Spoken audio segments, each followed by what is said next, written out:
Fire the hole! Fire the hole! Fire the hole!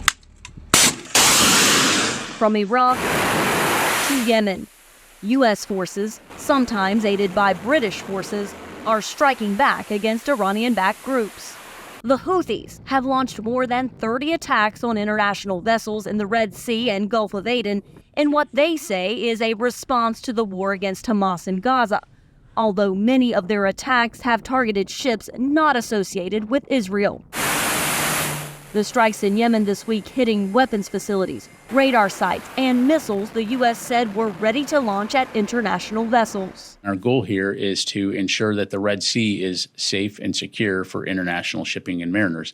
That is our only goal. The international community is calling for an immediate end to the violence. I urge all parties to step back from the brink and to consider the horrendous human cost of a regional conflict.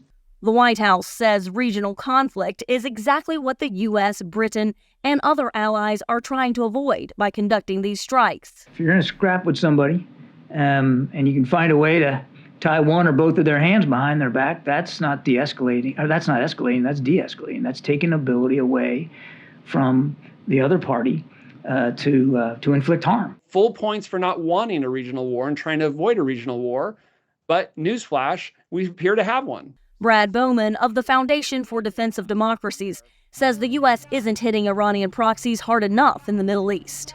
They are repeatedly trying to kill Americans. And the only reason why we haven't had more American casualties are because we've taken measures to defend ourselves and we've gotten lucky. And he says the United States' lackluster response is not holding to account the ultimate aggressor, Iran.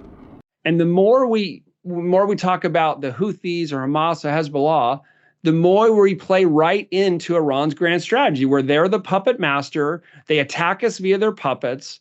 They conceal their actions via their puppets. And then when we counterpunch, we hit the puppet and not the puppet master. Tensions rise as Congress has stalled additional U.S. funding for Israel Defense Forces, as well as Ukraine, whose forces have fought a nearly 2-year war against Russian invaders. Ukraine is not alone. While recovering from a hospitalization earlier this month, Secretary of Defense Lloyd Austin hosted dozens of nations Tuesday in the first Ukraine Defense Contact Group meeting since the Pentagon ran out of congressional-approved funds to send to Kyiv. The group aims to continue coordinated military support. Can Ukraine win this war? Ukraine will win this war, but not only Ukraine, but the whole democratic world. The U.S. is still training Ukrainian pilots on F-16s in the western state of Arizona, in hopes the additional capability will give Ukraine an advantage as it fights for survival. A massive Russian airstrike on Tuesday killed several people and wounded about 50 others. Carla Babb, VOA News, the Pentagon.